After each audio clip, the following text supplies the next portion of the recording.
పెంచిన ఆదాయాన్ని పేదవాళ్లకు సంక్షేమ కార్యక్రమాల ద్వారా పంచుతాం. ఇంకొక పక్క 15-20 రూపాయలు ఇచ్చి ఆ 20ని 200 చేస్తాం, 200 2000 చేస్తాం, 2000ని 20,000 రూపాయలు చేసే మార్గం మీకు చూపిస్తానని ఆ రోజు చెప్పా. దానికి నేను కట్టుబడి ఉన్నా. మీరు కూడా సహకరించమని మిమ్మల్ని అందరినీ కోరుకుంటూ, ఇప్పుడు మీలో ఆలోచనలు కానీ ఇలాంటి కార్యక్రమం ద్వారా ఏం చేస్తే ఇంకా బాగుంటుందో మీరు కూడా మీ ఆలోచనలు చెప్పండి. అవి కూడా తీసుకుంటామని చెప్పి తెలియజేసుకుంటూ, ఇప్పుడు క్వశ్చన్ అండ్ ఆన్సర్స్. స్వాగతం పలుకుతాం మనకందరికి సెక్యూరిటీ సునక్ మహారాజ్. సార్ ధన్యవాదాలండి. ఆంధ్రప్రదేశ్ ముఖ్యమంత్రి నారా చంద్రబాబు నాయుడు గారికి నా పక్షాన, నా కుటుంబ పక్షాన ధన్యవాదాలు సార్. మరి నేను కోరుకున్న నా ఆశ, మొదటి ఆశ మిమ్ములను, లోకేష్ గారిని, కళ్యాణి గారిని అసెంబ్లీలో చూడాలని నా కళ్ళు 1000 కళ్ళతో ఎదురు చూశాను సార్. నా కోరిక నెరవేరింది. చాలా సంతోషంగా ఉన్నాను. అదేవిధంగా మీరు ఎన్నికల్లో ప్రకటన చేసిన రీతిగా మరి ఈరోజు పెన్షన్ల కార్యక్రమం మరి తాడేపల్లి మండలం పెనుమాక గ్రామంలో చాలా పండుగ వాతావరణం మేము చూస్తుంటే ఎంత పండుగ ఉందంటే ఆనందంగా ఉంది సార్.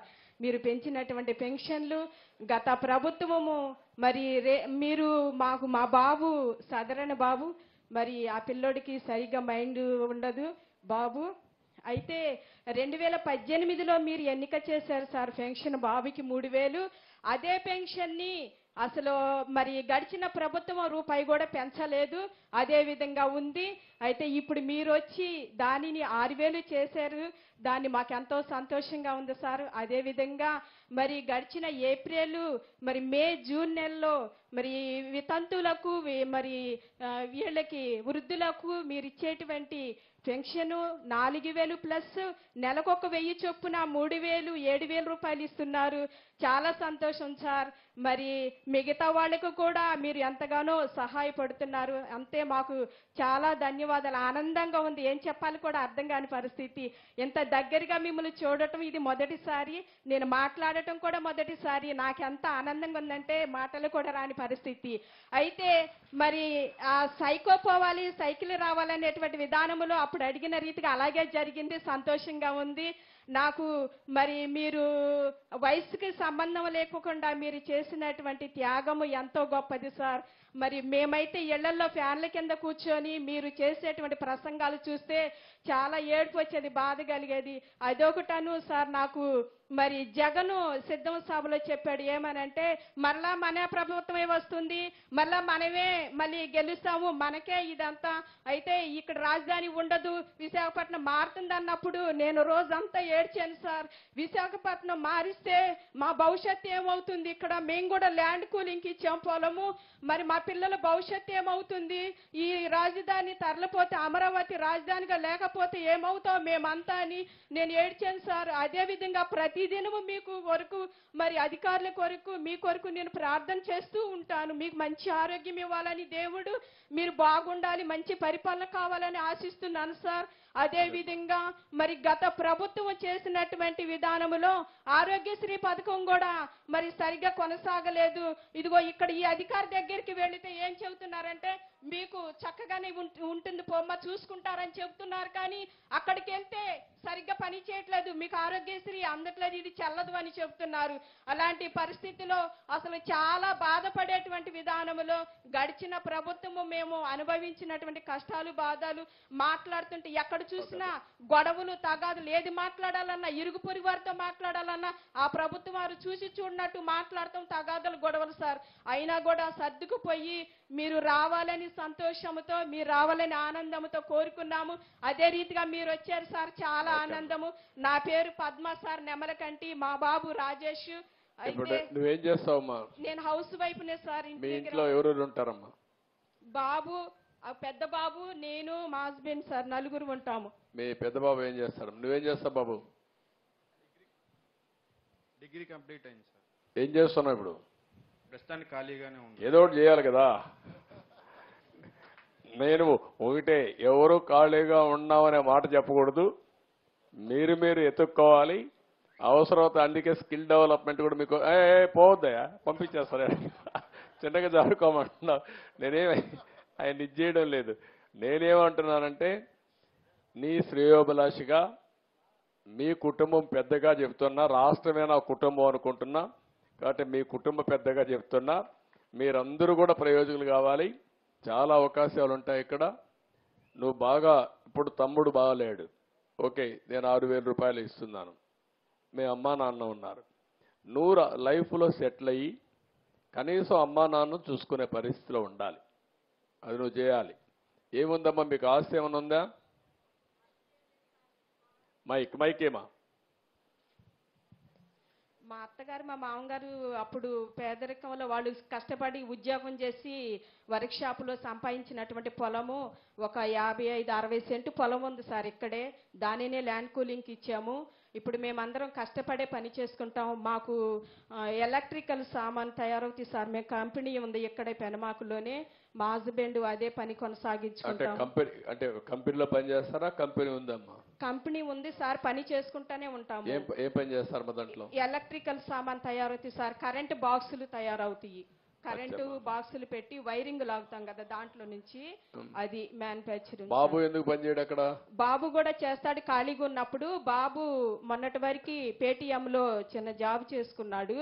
అది కొంచెం ఇబ్బందికరంగా ఉందని మానేశాడు. చూసుకుంటున్నాడు బయట ఇంకొక జాబ్ కూడా. అందుకే ఇప్పుడు మన స్కిల్ డెవలప్మెంట్ కూడా పెట్టామ్మా. ఇలాంటి పిల్లలందరూ అక్కడ కానీ స్కిల్ డెవలప్మెంట్కి పోయి అమరావతిలో ఎలాంటి అవకాశాలు వస్తాయో అవన్నీ చూసుకోగలిగితే దానికి కావాల్సిన స్కిల్ కూడా నేర్చుకుంటే ఎక్కువ ఆదాయం వస్తుంది. నువ్వు అన్నట్టు ఒక మాట చెప్పావు, మొత్తం అమరావతిలో ఉండే వాళ్ళందరూ రాజధాని పోతుందని బాధపడ్డారు. విశాఖపట్నంలో ఉండేవాళ్ళు రాజధాని వస్తుందని బాధపడ్డారు. అందుకే మీరు చూస్తే విశాఖపట్నంలో 95,000 మెజారిటీ భీముల్లో వేశారు. భీములు 94,000, గాజువాక 95,000, అన్ని సీట్లు 60-70,000తో గెలిపించారు. ఎంపీ అయితే 5 లక్షల మెజార్టీతో గెలిపించారు. మీ ఎంపీకే తక్కువ వచ్చాయి అక్కడికంటే. అంటే ఎందుకు చెప్తున్నానంటే అక్కడ వీళ్ళు వస్తే మొత్తం భూ కబ్జాలు చేస్తారు, లా అండ్ ఆర్డర్ మీరు బండి బదులు వాళ్ళకు వస్తాయని వీళ్ళు దూరంగా ఉంటే మంచిది, దుష్టుల దగ్గరకు వస్తే ప్రమాదం వస్తుందనే ఉద్దేశంతో మొత్తం అపోజ్ చేశారు. అయినా కూడా నేను పోతాను అన్నాడు. కానీ వాళ్ళు ఒకటే, నువ్వు వద్దు, నువ్వు ఎక్కడ ఉండడానికి వీల్లేదు, ఇంటికి పంపించాలని శాశ్వతంగా పంపించే పరిస్థితికి వచ్చారు. ఎవ్వరు కూడా అమ్మ గుర్తుపెట్టుకోవాలి, అధికారం ఉందని విర్రవీగితే ఈరోజు నేను పేరు కూడా చెప్పను, అతనికి ఏమైందో అదే అవుతుంది. అందరికీ ఒక ముఖ్యమంత్రికి అర్హత లేదు అనే దానికి ఒక ఉదాహరణ అది. ముఖ్యమంత్రికే కాదు, రాజకీయాలకు కూడా అర్హత లేదు. అలాంటి వ్యక్తులు చాలా ప్రమాదం. అది అందరికీ నీ మారిగానే నువ్వు ఏడ్చావు, నేను ధైర్యంగా ఉన్నా అంతవరకే. నీకు అన్యాయం అందరికి కూడా. ఎంత ఆడవాళ్ళు అనేవాళ్ళు ఈ సోషల్ మీడియాలో క్యారెక్టర్ అసాసినేషన్ పెట్టి కడాన జడ్జిలు భయపడిపోయే పరిస్థితికి వచ్చారు. వాళ్ళపైన కూడా పెట్టడం మొదలుపెట్టారు, మీడియా పైన మొదలుపెట్టారు. మొన్నే రంగనాయకమ్మ అయితే సొంత విలాస్ ఉండేది, ఆడ ఇది పేరుంది శంకర్ విలాస్ కొట్టేస్తే ఆవిడ చిన్న షాప్ పెట్టుకుంటే పెట్టుకోనివ్వకుండా పోతే కడాన ఆవిడ ఇక్కడ బతకడానికి వీలు లేకుండా కడుపు నింపుకోవడానికి హైదరాబాద్కి పోయి నిన్నే తిరిగి వచ్చింది నాకు న్యాయం చేయమని. నిన్నే చూశాను, మా వాళ్ళకి చెప్పాం, ఇప్పుడు హోటల్ సెట్ అయ్యిందని ఇచ్చారు, తిరిగి ఇచ్చారని చెప్పి అన్నారు. నేను కలెక్టర్కి వాళ్ళకు కూడా ఆదేశాలు ఇస్తున్నా.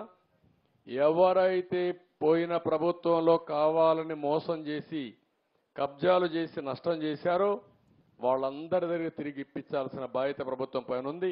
చేస్తామని చెప్పి కూడా నేను మీకు తెలియజేస్తున్నా. మీ ఓకే, గుడ్, బాగా చెప్పావు. సాయి ఏం చేస్తాడు?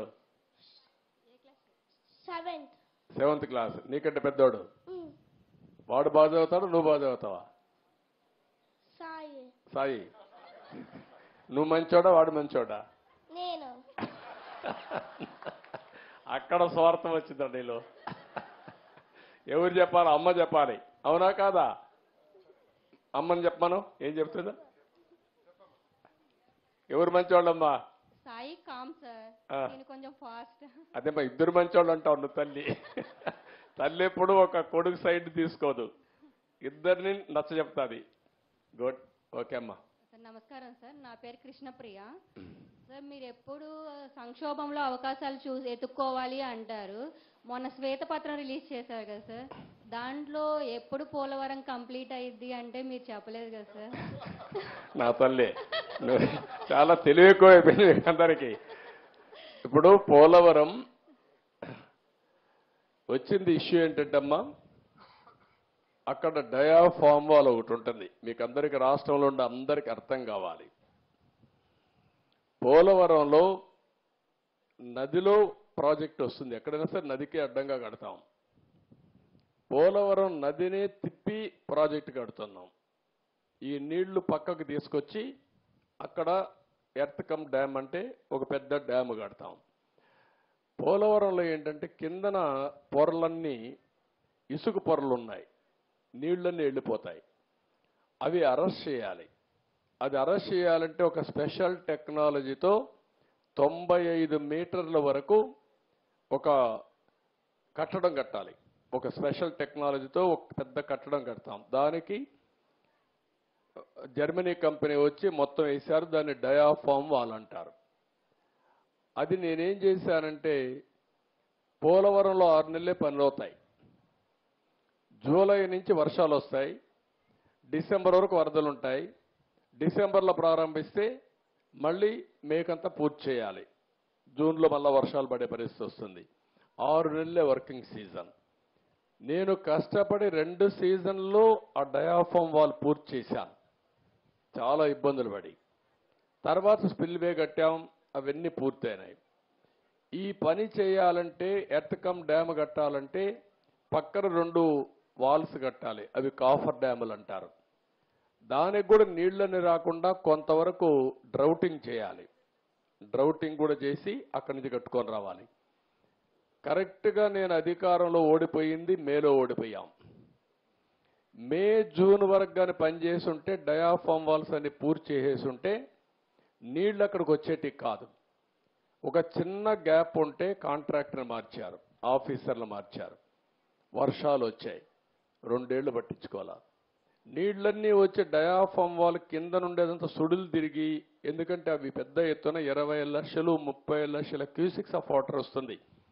దేశంలోనే ఎక్కువ నీళ్లు ప్రవహించే నది గోదావరి. ఇప్పుడు ఆ నీళ్లన్నీ వచ్చి సుడులు కొట్టేసింది, కిందన మట్టి అంతా ఇసుకంతా తీసేసి కొట్టుకొని వెళ్ళిపోయింది. ఆ సుడులతో కాఫర్ డ్యామ్ దెబ్బతినింది, డయాఫామ్ వాల్ దెబ్బతినింది. ఇప్పుడు నువ్వు అన్నట్టు సిడబ్ల్యూసి మన దేశంలో సెంట్రల్ వాటర్ కమిషన్ అనేది అతిపెద్ద టెక్నికల్ అడ్వైజరీ కమిటీ, వాళ్ళు చెప్పింది ఫైనల్. ఇప్పుడు వాళ్ళు కూడా చేతులు తీశారు, దీన్ని ఏం చేయాలన్నా మాకే అర్థం కావడం లేదని. అక్కడ డయాఫామ్ వాల్ కట్టింది నేను 446 కోట్లతో డయాఫామ్ వాల్ 2 సీజన్లో పూర్తి చేశాను. ఇప్పుడు 3 దిక్కల 33% కోసకపోయింది, దెబ్బతినింది. దానికి 447 కోట్లు అవుతుంది. ఈ 3 దిక్కల రింగ్ బండమారిగా వేసి కట్టేస్తే అయిపోతుందంటే అది కూడా మేము చెప్పలేము. ఒకవేళ మొత్తంగానే డయాఫామ్ వాల్ కట్టాలంటే 990 కోట్లు అవుతుంది. అది 990 కోట్లు. రిపేర్ చేయాలంటే 447 కోట్లు. ఒరిజినల్ గట్టిపై ఖర్చు పెట్టింది 446 కోట్లు. పైనుండే కాఫర్ డ్యాములు దెబ్బతిన్నాయి, అక్కడి నుంచి నీళ్లు వస్తున్నాయి. ఆ నీళ్లు అరెస్ట్ చేయకపోతే ఇది కట్టలేము. ఇవన్నీ చేయాలంటే ఏం చేయాలనో, నేను ఇంజనీర్ని కాదు, నాకు తెలియదు. నేను అడ్మినిస్ట్రేటర్ని, నేను కట్టాలని తపనుంది. దాన్ని ఏం చేయాలో ఇంజనీర్లు చేయాలి. ఇప్పుడు వాళ్ళు ఏం చేశారంటే అమెరికాలో ఉండే 2 ఎక్స్పర్ట్లని, కెనడాలో ఉండే ఇంకొక 2 ఎక్స్పర్ట్లను తీసుకొచ్చి ఇప్పుడు పని అంతా చూస్తున్నారు. ఇన్స్పెక్షన్ చేశారు, నిన్న మొన్న వచ్చారు. వాళ్ళు మొత్తం స్టడీ చేస్తున్నారు. ఏమి ఇవ్వాలనో వాళ్ళు ఇచ్చిన ఆలోచనలు ఇచ్చిన తర్వాత పూర్తి చేసే కార్యక్రమానికి శ్రీకారం చుట్టాలి. ఇప్పుడు దీంతో ఏమైంది, ఆయన నేను రివర్స్ టెండర్ అన్నాడు. 500 కోట్లు 600 కోట్లు ఆదా చేస్తా అన్నాడు. ఇప్పటికి నష్టం ఎంత తెలుసా తల్లి, 70,000 కోట్లు. ఇప్పటికి అది 1,00,000 కోట్లు పెరుగుతుంది. ఒక దుర్మార్గమైన ఆలోచనతో పోలవరాన్ని గోదావరిలో ముంచాడు. మళ్ళా అడ్డదుడ్డంగా ఆర్గ్యూ చేసే పరిస్థితికి వస్తున్నారు. ఆ రోజు పెద్దలందరూ వారించారు. గవర్నమెంట్ ఆఫ్ ఇండియా ప్రాజెక్ట్ అది, పీపీఏ అని ఉంటుంది, అంటే పోలవరం ప్రాజెక్ట్ అథారిటీ. వాళ్ళు మీటింగ్ పెట్టుకొని ముఖ్యమంత్రికి చెప్పారు, నువ్వు తొందరపడుతున్నావు, తొందరపడద్దు, గతంలో కూడా మార్పు జరిగింది, మీరు వెయిట్ చేయండి అని.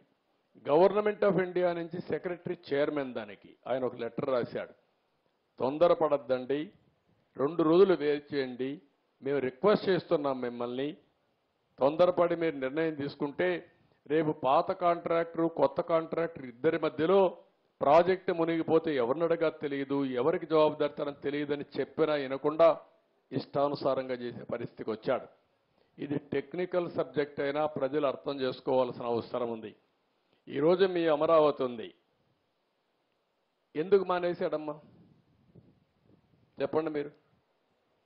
హైదరాబాద్లో నేను హైటెక్ సిటీ కట్టాను, వీళ్ళ తండ్రి ముఖ్యమంత్రి అయ్యాడు, ఆయన వస్తాను హైటెక్ సిటీ కొట్టేసి ఉంటాడు అనుకోండి, ఏమయ్యేది? హైదరాబాద్ ఆగిపోయేది కదా. ఇక్కడికి వస్తానే ప్రజావేది కూల్చేశాడా లేదా, నిలిపేశాడా లేదా, తప్పుడు ఆరోపణలు పెట్టాడా లేదా? భూములు మీవి, ఇచ్చింది ల్యాండ్ పోలింగ్లో, మీకు ఇప్పటికి కూడా నేనేం చేస్తున్నాను, కౌలు ఇస్తున్నాను, 10 ఏళ్ళు ఇస్తానని 10 ఏళ్ళు అయిపోయింది, మళ్ళీ ఎక్స్టెండ్ చేయాలి ఆలోచిస్తున్నాం.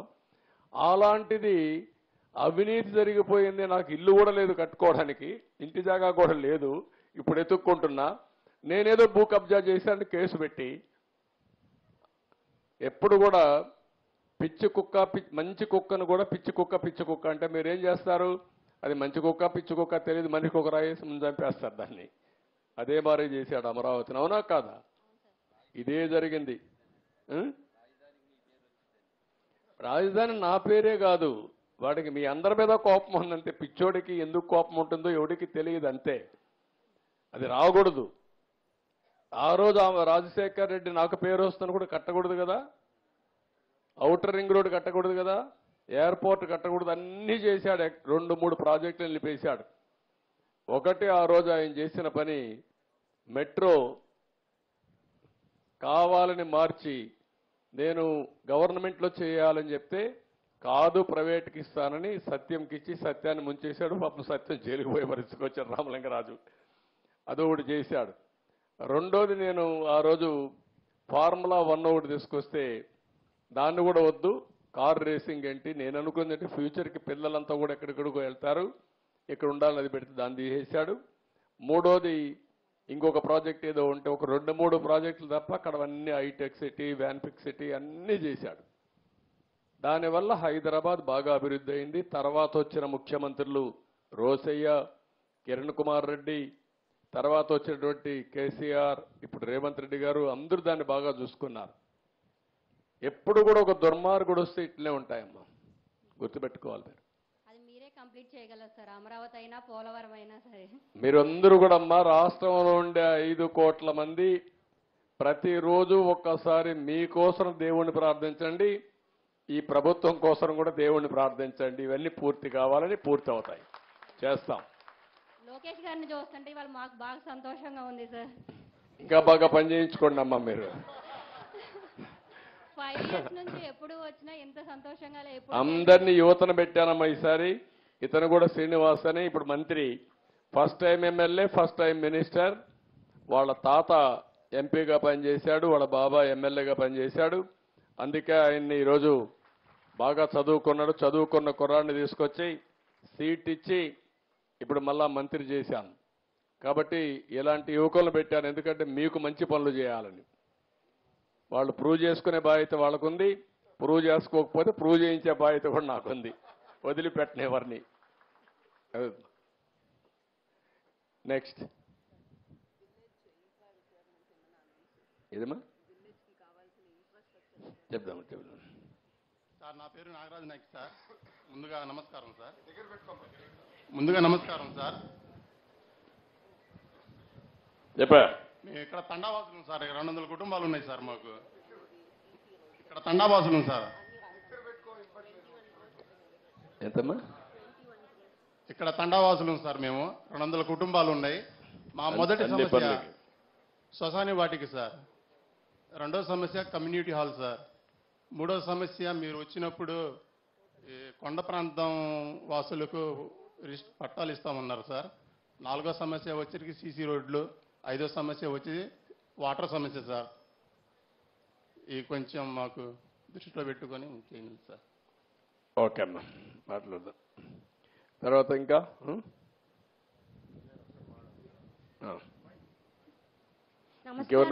ఇంకెవరన్నా మాట్లాడతారా? వాళ్ళు మాట్లాడక నువ్వు మాట్లాడు. నమస్కారం సార్, చెప్పమ్మా. నా పేరు భవానీ. 1995 to 2004లో ఏదో ఒక సినిమాలో పెద్ద అద్భుతం జరిగినట్లు హైదరాబాద్ రాజధానిని డెవలప్మెంట్ చేసి మాకు చూపించారు సార్. అలాగే మా అమరావతి రాజధానిని కూడా అంత డెవలప్మెంట్ చేసి, అంతకు మించి డెవలప్మెంట్ చేసి చాలా మంది అన్ఎంప్లాయ్మెంట్ స్టూడెంట్స్ కి ఉద్యోగ అవకాశాలు కల్పిస్తారా సార్ మాకు? అదేమ్మా, మీరు అభివృద్ధి చేసినప్పుడు గుర్తించడం లేదు, తర్వాత గుర్తించున్నారు. ఇప్పుడు ఉదాహరణకు హైదరాబాద్ని బాగా అభివృద్ధి చేశాను. హైదరాబాద్లో కూడా నాకు ఓటే లేదు అప్పుడు. సరే, నేను ఎప్పుడు ఓటు కోసం ఆలోచించలేదు. అభివృద్ధి చేయడం, సమాజానికి నేను ఏమి ఇవ్వగలుగుతానో ఇవ్వడం అనేది నేను ఆలోచించాను. అదే సమయంలో మొన్న నన్ను జైల్లో పెడితే హైదరాబాద్లో 1,00,000 మంది ప్రభుత్వం అడ్డపండా లెక్క పెట్టుకోకుండా రోడ్డు మీదకి వచ్చి నాకు సంఘీభావం తెలియజేశారు, కృతజ్ఞత తెలియజేశారు. నేను ఐటీని అభివృద్ధి చేశాను. అభివృద్ధి చేస్తే అందరూ అప్పుడు అనేవాళ్ళు ఐటీ అన్నం పెడుతుంది అనేవాళ్ళు. ఈరోజు ఏ గ్రామానికి పోయినా ఆ గ్రామంలో ఒక మంచి ఇల్లు ఉందంటే, లేకుంటే ఉండే ఇంటి పైన మిద్ది పైన ఇల్లు రూమ్ వేశారంటే, ఆ ఇంట్లో ఏసీ కూడా పెట్టారంటే, ఆ రోజు నేను చేసిన ఐటీ ప్రొఫెషనల్స్ ప్రపంచం అంతా వెళ్ళి ఇంట్లో వాళ్ళకి బాగుండాలి అని చెప్పే ఉద్దేశంతో పైన రూములు వేసి పల్లెటూరులో కూడా బ్రహ్మాండం కట్టారు. దాంట్లో 2 స్వార్థాలు ఉన్నాయి. ఒకటి, తల్లి తండ్రి రుణం తీర్చుకోవడం. 2, వీళ్ళు వచ్చినప్పుడు వీళ్ళు కూడా కంఫర్టబుల్గా ఉండడానికి. లేకపోతే ఆ రూమ్ కూడా లేకపోతే వీళ్ళు రారు ఇక్కడికి. అది చేసిన తర్వాత ఈరోజమ్మా మొన్న నేను చూస్తే నన్ను జైల్లో పెడితే 53 రోజులు 70-80 దేశాల్లో 50 రోజులు నా కోసం పోరాడారు, నిరసనలు తెలియజేశారు. అది వాళ్ళు చూపించిన చొరవ, చదువుకున్న వాళ్ళు. నిన్న ఎన్నికలు వచ్చాయి. ఎక్కడ అమెరికా, ఎక్కడ ఆస్ట్రేలియా, ఎక్కడ ఆఫ్రికా, ఎక్కడ విదేశాలు 5-6 లక్షల రూపాయలు ఖర్చు పెట్టుకొని వచ్చి ఒక ఓటేసి వెళ్ళారు. అదే సమయంలో కొంతమంది అయితే 1 నెల, 2 నెలలు, 3 నెలలు లీవ్ పెట్టేసి వచ్చి వాళ్ళ దగ్గరుండే డబ్బులు శక్తి కొద్దీ 20 లక్షలు లేకుంటే ₹1 కోటి 50 లక్షలు తీసుకొచ్చి ఖర్చు పెట్టి ఓట్లు వేయించి మళ్ళా వెళ్ళారు. అదే మరిగా హైదరాబాద్ నుంచి అయితే 55 ట్రైన్లు, 60 ట్రైన్లు ప్రత్యేకంగా వేస్తే ఏసీల్లో కిక్కిరిసి వచ్చారు. ఏసీల్లో ఎందుకంటే ఓసారి అందరూ వచ్చేసారనుకోండి, ఏసీ ఫెయిల్ అయిపోతే చాలా ప్రమాదం వస్తుంది, గుక్క తిరగదు, ఊపిరాడదు. కానీ అట్లా వచ్చారు, ఫుట్పాత్ పైన నిలబడుకొని వచ్చారు.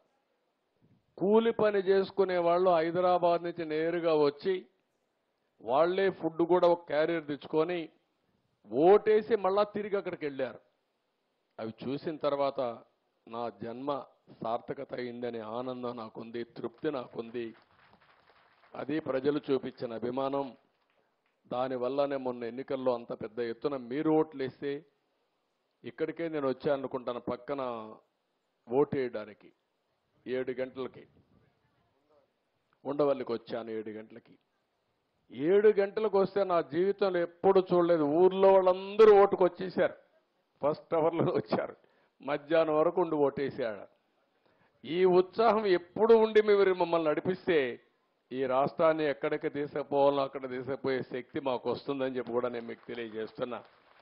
మీరు చొరవ చూపించారు, ఇక్కడ 21 సీట్లు గెలిపించారు. ఆ 4 సీట్లు కూడా మా వల్లనే పోయినాయి తప్ప మీ వల్ల కాదు. ప్రజలు ఓట్లేయడానికి సిద్ధంగా ఉన్నారు కానీ సరిగ్గా ఎంచుకోలేకపోయాం. కడాన మన ఓట్లు ఢిల్లీలో కూడా ఉపయోగపడ్డాయి. మీరు ఇచ్చిన సీట్లు ఈరోజు ఎన్డీఏ కూడా కీలకమయ్యి పూర్తిగా మనకు సహకరించే పరిస్థితికి వచ్చారు.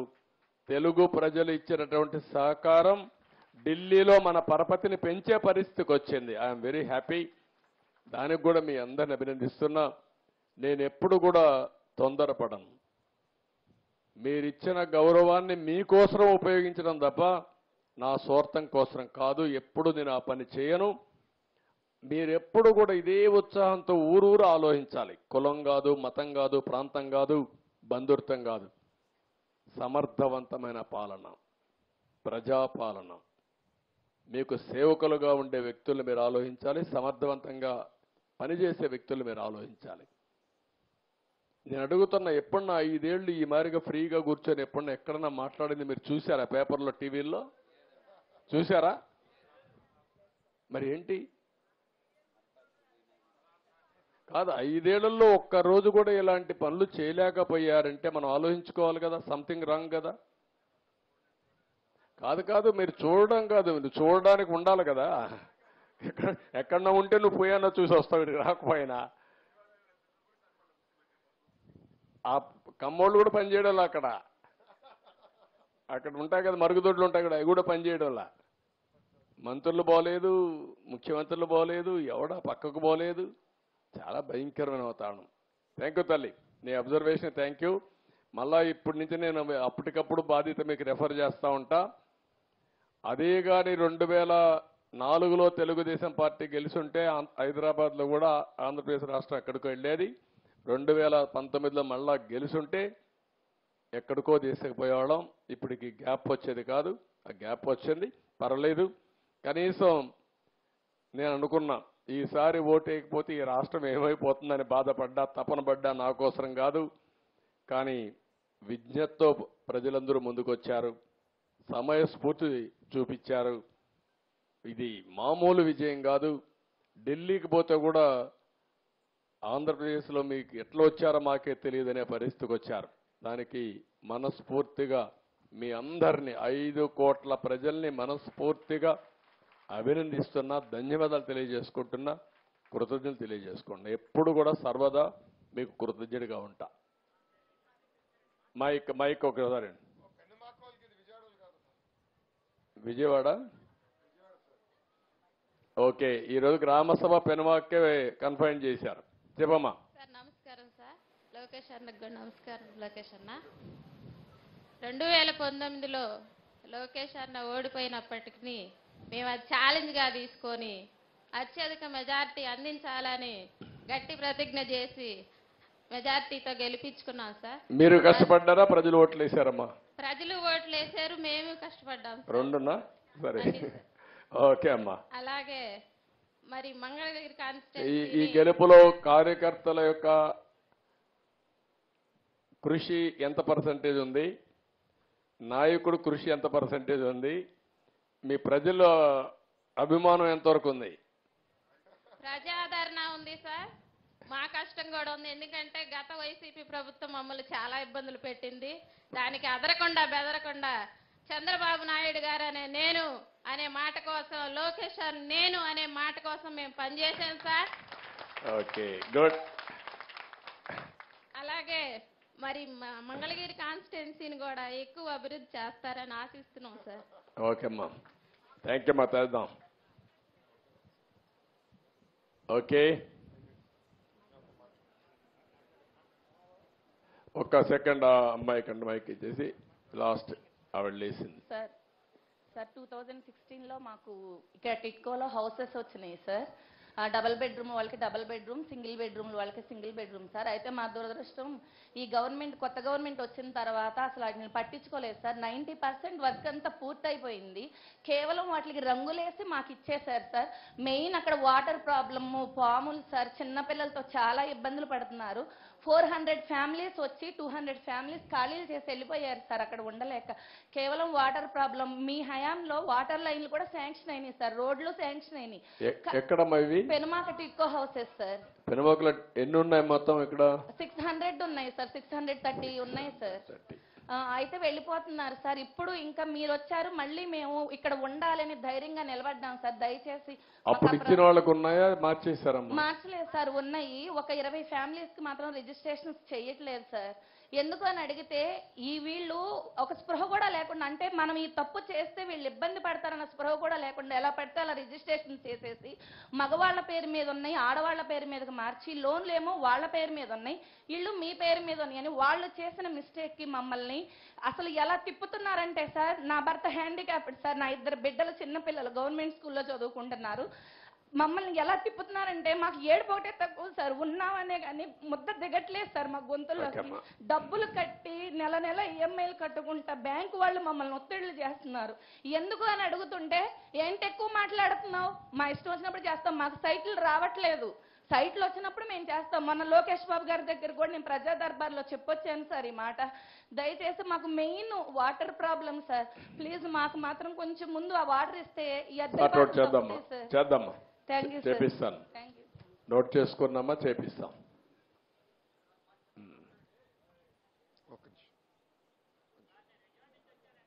ఒక్క నిమిషం తాత కలుస్తాం, ఒక్క ఇస్తాం నిమిషం. ఇస్తాం. మాట్లాడమ్మా. నమస్తే సార్, నా పేరు స్వర్ణలత సార్. ముందుగా మా నియోజకవర్గం ఎమ్మెల్యే, ఐటీ శాఖ మంత్రి, అలాగే విద్యాశాఖ మంత్రి అయినటువంటి లోకేష్ గారిని, మిమ్మల్ని ముఖ్యమంత్రిని ఒక వేదిక మీద కూర్చొని చూసే భాగ్యం మా పెరమాక ప్రజలకు ఇచ్చినందుకు చాలా సంతోషంగా ఉంది సార్. మీరు 4వసారిగా ముఖ్యమంత్రి అయినందుకు చాలా చాలా సంతోషంగా ఉంది సార్. మీరు 3 సార్లు ముఖ్యమంత్రిగా అయినది ఒక లెక్క, ఇప్పుడు ముఖ్యమంత్రిగా అయింది ఒక లెక్క సార్. ఎందుకనంటే గడిచినటువంటి అసెంబ్లీలో జరిగినటువంటి విషయాన్ని చూసుకుంటే అప్పుడున్నటువంటి అధికార పార్టీ, అప్పుడున్నటువంటి అధికార మతంతో మిమ్మల్ని ఒక 3 సార్లు ముఖ్యమంత్రిగా చేసినటువంటి వ్యక్తి అని విలువ ఇవ్వకుండా, ఒక పెద్ద వ్యక్తి, గౌరవప్రదమైనటువంటి వ్యక్తి అని మీకు విలువ ఇవ్వకుండా మిమ్మల్ని కించపరుస్తూ, బోనమ్మ గారిని అవమానపరుస్తూ ఆ అసెంబ్లీలో ఒక రామన కాష్టలాగా సృష్టించి మిమ్మల్ని అందరినీ కూడా ఆ రోజు మాట్లాడుతుంటే, అసెంబ్లీ అంటే ఒక దేవాలయంగా భావించి అసెంబ్లీ జరిగేటప్పుడు ఇప్పుడు మహిళలు మేము కూడా కూర్చొని చూసేవాళ్ళం సార్. అటువంటి పరిస్థితి ఆ రోజుల్లో లేదు.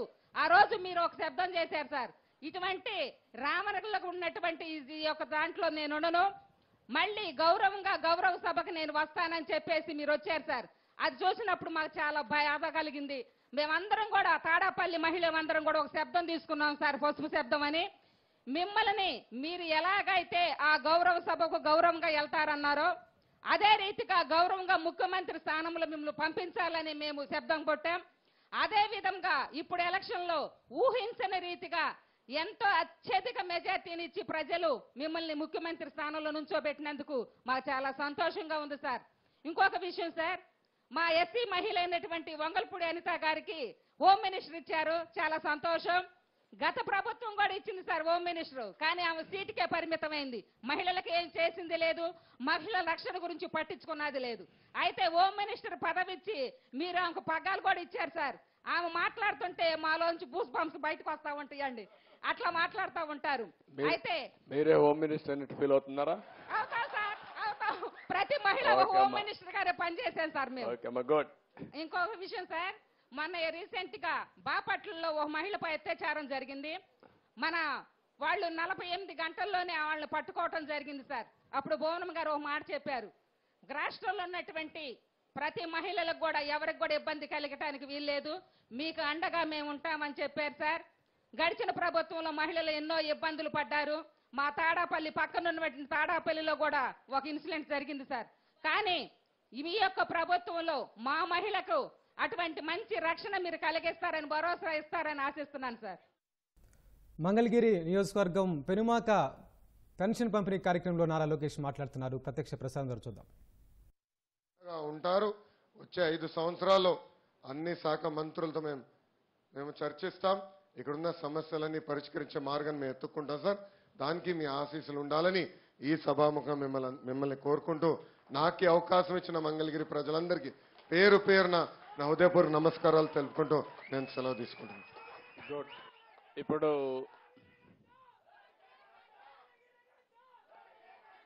ఇప్పుడు ఏదైతే మీ ఎమ్మెల్యే అదే మరి మంత్రి ఇక్కడ చెప్పాడో, నేనేదో లోకేష్ మా కుటుంబ సభ్యుడో అని కాకుండా అతి పెద్ద మెజారిటీతో గెలిపించే నియోజకవర్గంలో 3వ నియోజకవర్గం మంగళగిరి, రాజధానిలో భాగం మంగళగిరి.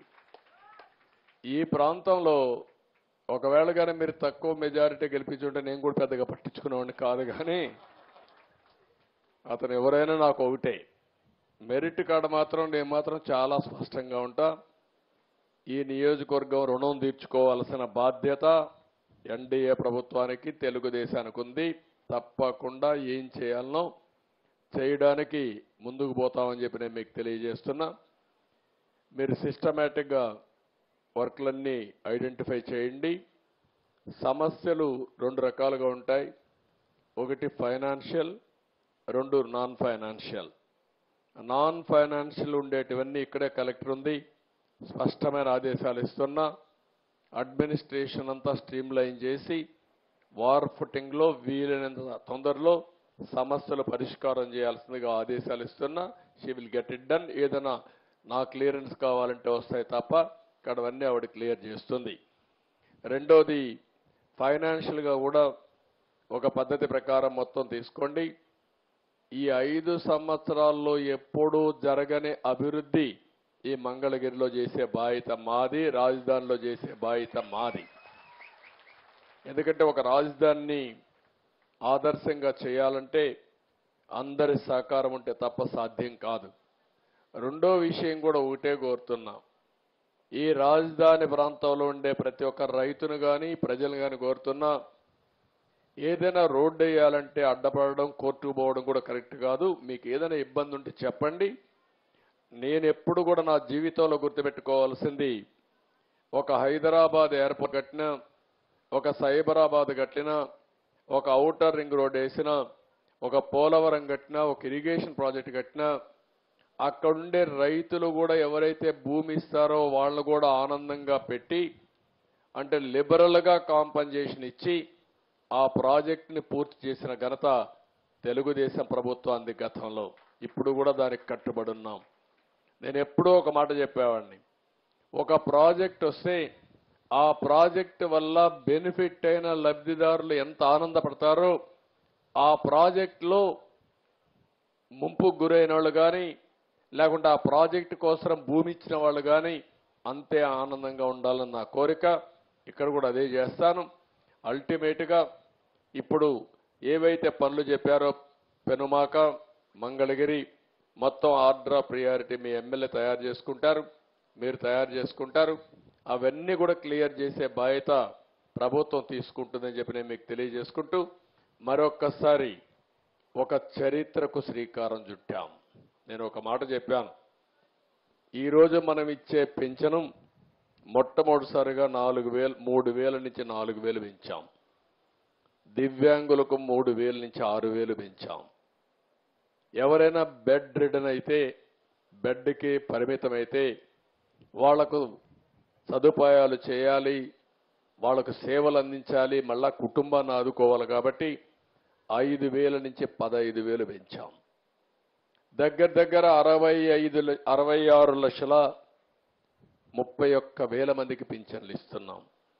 ఈ సమయంలో టెక్నాలజీ సపోర్ట్తో ఎప్పటికప్పుడు మేము మానిటర్ చేస్తున్నాం. 65 లక్షలకు గాను 17 లక్షల మంది ఇప్పటికే పెన్షన్లు డిస్ట్రిబ్యూట్ చేసేశారు.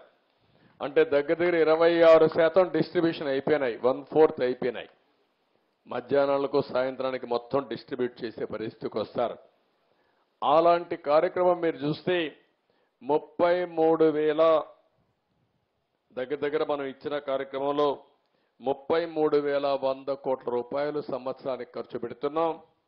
5 ఏళ్లలో 1,65,500 కోట్ల రూపాయలు ఖర్చు పెట్టే కార్యక్రమానికి పెనుమాకలో శ్రీకారం చుట్టడం నా పూర్వజన్మ సుకృతంగా భగవంతుడిచ్చిన అవకాశంగా నేను భావిస్తూ మరొకసారి హామీ ఇస్తున్నా, ఇది ప్రజా ప్రభుత్వం, పేదల ప్రభుత్వం, నిరంతరం మిమ్మల్ని గురించి ఆలోచించే ప్రభుత్వం. ఇలాంటి కార్యక్రమాలు ఎన్నో చేయాలనేది నా ఆలోచన. పేదరికం లేని సమాజానికి శ్రీకారం ఈ పెనుమాకలోనే ఈ రోజే సంకల్పం చేస్తున్నానని చెప్పి కూడా నేను మీకు తెలియజేసుకుంటూ, ఏం చేసినా ఆ దిశగా ఆలోచిస్తాం, ఏం చేసినా పేదవాళ్ళ దృష్టిలో పెట్టుకొని ఆలోచిస్తాం. ఇప్పుడు నేను ఆ ఇంటికి పోయినప్పుడు చూశాను, ఆ ఎవరైతే పాముల నాయక్ అనే వ్యక్తి, ఆయన బాధలు నేను చూశాను, ఇల్లు చూశాను, కానీ నష్టపోయిన విధానం చూశాను. అందుకే ఆయనకు హామీ ఇచ్చాను, ఆ ఇల్లు కూడా ఈరోజు రేపటి నుంచే ప్రారంభించి ఎంత తొందరలో వీలైతే ఆయనకు కీ ఇచ్చి నాకు వచ్చి చెప్తారు. ఇంట్లో జాయిన్ కావడానికి మీ ఎమ్మెల్యే సమర్థత, అదే మరి ఇక్కడ ఉండే కలెక్టర్ వీళ్ళ యొక్క ఆధ్వర్యంలో మొత్తం పూర్తి చేసి ఇది చేయాలి. అనౌన్స్మెంట్లు కాదు, అనౌన్స్మెంట్ అవుతానే ఎప్పటి లోపల పూర్తి అవుతారో పూర్తి చేసి మళ్ళీ నాకు చెప్పాల్సిన బాధ్యత వీళ్ళ పైన ఉంది. హామీ ఇస్తున్నా. సంపద సంపాదించడమే కాకుండా కొంతమందికే పరిమితం కాకుండా పేదవాళ్ళని పేదరికం నుంచి పైకి తెచ్చే కార్యక్రమానికి శ్రీకారం చుట్టి దేశానికే ఆదర్శం అవుదాం. అది తెలుగుదేశం పార్టీ ఎన్డీఏకి సాధ్యం. అది చేసి నిరూపిస్తామని మరొక్కసారి తెలియజేసుకుంటూ, రాబోయే రోజుల్లో కూడా ఇదే మాదిరిగా మనం కూర్చొని మంచి వాతావరణంలో మీ భవిష్యత్తు, రాష్ట్ర భవిష్యత్తు నేనేం చేయగలుగుతాను ఆలోచించుకుందాం. ఇక్కడ వినేసి మీటింగ్ బాగానే జరిగింది, ఆయన అట్నే చెప్తాడు, మనం ఇట్నే చేద్దామంటే కుదరదు. అట్లా కాకుండా నేను చెప్పిన విషయాలు మీరు ఆలోచించుకుని మీరు బాగుపడడానికి ఏం చేయాలో కూడా మీరు ఆలోచించుకోవాలి. గుర్రాన్ని తొట్టి దగ్గర తీసుకుపోతాం, తాగించలేము. ఆ విషయం మీరు గుర్తుపెట్టుకోండి. అన్ని విషయాలు నేను అండగా ఉంటా. ప్రతి ఒక్కరికి ఎట్లుంటారు మీరు అండగా అనుకోవచ్చు. టెక్నాలజీ ఉంది, ఓపెన్ చేస్తే మీ జాతకం అంతా వస్తుంది. ఇప్పుడు ఉన్నాడు, మీ ఆఫీసర్లు ఉన్నారు. ఏ వ్యక్తి అయితే మీ ఇంటి దగ్గరికి వచ్చి పెన్షన్ ఇచ్చారో, ఏ టైంలో ఇచ్చారో కూడా నేను చూసే అవకాశం ఉంది. ఎంత టైంలో ఇచ్చాడో కూడా చూసే అవకాశం ఉంది. కాబట్టి టెక్నాలజీని ప్రాపర్గా ఉపయోగించుకుంటాం, కానీ మనుషులు మాత్రం రీప్లేస్మెంట్ లేదు. ఆ విషయం కూడా గుర్తుపెట్టుకోవాలి. మనిషే పని చేయాలి. ఇవన్నీ కూడా చేద్దాం. మరొకసారి మనస్ఫూర్తిగా ప్రతి ఒక్కరికి నమస్కారం తెలియజేసుకుంటూ, ప్రత్యేకంగా మా ఆడబిడ్డలందరికీ తెల్లవారితో మీరందరూ కూడా హుషారుగా వచ్చారు, చాలా యాక్టివ్గా పార్టిసిపేట్ చేశారు. ఇక్కడ మాట్లాడిన వాళ్ళలో మగవాళ్ళ కంటే ఆడవాళ్ళు ఎక్కువ మాట్లాడారు. చాలా శుభ సందర్భం ఇది, హ్యాపీయెస్ట్ మూమెంట్. దానికి అందరికీ నమస్కారాలు తెలియజేసుకుంటూ, మళ్ళా ఈ కొండే కార్యకర్తలను ఒకటే కోరుతున్నాం, 91,000 గెలిచిపోయామని విర్రవీగిపోతే మళ్ళా ప్రాబ్లం వస్తుంది. దయచేసి అనునిత్యం గుర్తుపెట్టుకోండి, మీరు కూడా సమాజంలో పైకి రావాలి. దానికి నేను సహకరిస్తా. ప్రజలకు మాత్రం మీరు ఎల్లప్పుడూ సేవకులుగానే ఉండాలి, సేవాభావంతో పనిచేయాలి. దానికి పనిచేయాల్సిందిగా మరొకసారి కోరుకుంటూ ప్రతి ఒక్కరికి పేరు పేరున మనస్ఫూర్తిగా నమస్కారాలు తెలియజేసుకుంటూ సెలవు తీసుకుంటున్నా. జై హింద్, జై జన్మభూమి.